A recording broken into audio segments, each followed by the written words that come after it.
Bom, várias coisas interessantes. Esse ponto do Casagrande é bem simbólico. Antes de entrar no meu ponto, que eu considero o Gabigol o único jogador carismático do Flamengo. O Flamengo é um time sem carisma. É um time ótimo, cheio de bons jogadores, mas não tem carisma, não tem alma, não tem. E às vezes tem jogadores que conseguem catalisar essa situação pelo talento e pelo comportamento, pelo carisma que ele tem, inegável, né? Ídolo dos moleques, da massa e tudo mais. Agora, juntando as duas coisas, o carisma do Gabigol, o time sem alma do Flamengo e o que descreveu o Casagrande, quando acontece a situação da suspensão, o Flamengo estava bem, o Flamengo não dependia do Gabigol, o Gabigol era reserva do Pedro, ninguém lamentou publicamente tanto assim a saída do Gabigol, ele não estava ajudando. Então ninguém também fez o corredor. Pô, Gabriel, boa preparação. Quando você voltar, a gente vai estar aqui de braços abertos para te receber e tudo mais.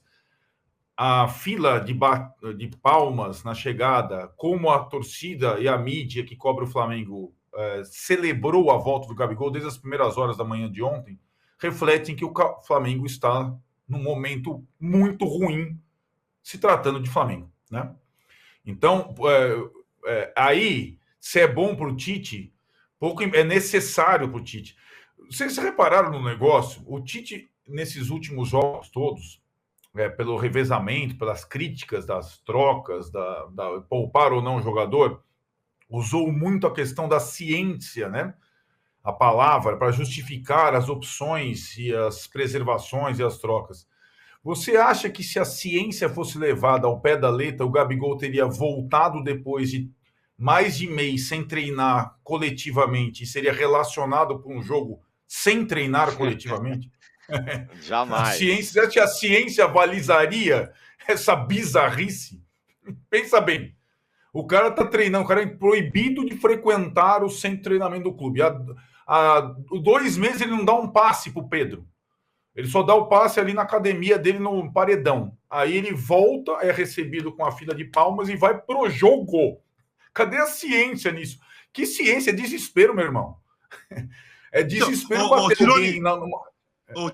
Fala. Arnaldo, eu queria saber o seguinte: cadê o fisiologista do Flamengo? Onde ele está nesse momento? Então, onde ele está? Ele então, não vai essa lá, situação... ele não vai lá falar pro Tite? Isso. Ele não vai lá falar, Tite, o cara não treina faz tempo, vou fazer uma avaliação muscular, eu acho que ele não tá com a força muscular igual dos outros, tá desequilibrado. Cadê o cara? Exato. Quando o De La Cruz veio pro Flamengo, ele não estreou. E estava em atividade no Rio, não estreou imediatamente, não. Tem que falar, tal, adapta, faz exame, vai lá, vê como é que o cara tá, tá. O cara tá indo pro jogo, Tironi.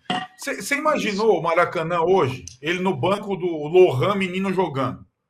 Antes mesmo de começar o jogo, vão gritar o nome dele sem parar, ele vai entrar no jogo de qualquer forma, você entende? Ganhando, perdendo, goleando. E a ciência aí vai pro vinagre, né? Porque a necessidade, a água bate no pescoço, meu velho. Aí os caras recorrem a quem tem carisma. É assim mesmo. Aí a situação para ele é confortável, por incrível que pareça, cara. Porque o time foi mal sem a presença dele, e não que a presença dele em campo tivesse feito alguma diferença nesse início de ano ou lá no final do ano passado. Mas o time não tem alma hoje, não tem alma. Então está precisando de alguém que possa transferir essa parte carismática para o campo, para a vibração, para o inconformismo e tudo mais. Isso ele tem, né? E agora, com uma situação confortável, aspas, né? Porque ele ainda vai ser julgado definitivamente, não se sabe qual a extensão aí do efeito suspensão e tudo mais, vai depender dele, porque condição técnica ele tem. Se não voltar a ser o que foi, pelo menos reconquistar um espaço no time. E ele tem condição para tal. E aí aquela situação, né? Os passos atrás, a entrevista coletiva do Tite, a última, foi passos atrás contra o Botafogo, não foi? Então acho que o passo atrás é sistema tático, valorizar a ciência até a última recomendação fisiológica E entender um pouco como é que funciona aquele clube lá, né? E talvez ele não tenha entendido muito bem até então como funciona aquele clube lá. Veremos. Aí você tem aquela oportunidade. Copa do Brasil em casa contra o Amazonas, não é jogar a Libertadores fora contra o Del Valle lá no Equador, né? Dá para unir o útil ao agradável. Embora o alcance do Gabigol é tanto que se o jogo fosse em Manaus, nós estaríamos falando da mesma coisa. E possivelmente ele jogaria como titular em Manaus, porque a galera lá em Manaus vai querer ver quem em campo? O Gabigol. Só uma coisinha, Tironi, deixa eu falar uma coisa. Primeira coisa, a princípio, o braço de ferro entre Tite e Gabriel, o Gabriel ganhou sem fazer nada. Né? A princípio é isso. Né? Sem fazer nada. Né? Outra coisa, se ele jogar contra o Amazonas no Maracanã e fizer 2, 3 gols, por exemplo, acabou. Ele venceu o braço de ferro. Aí não tem mais...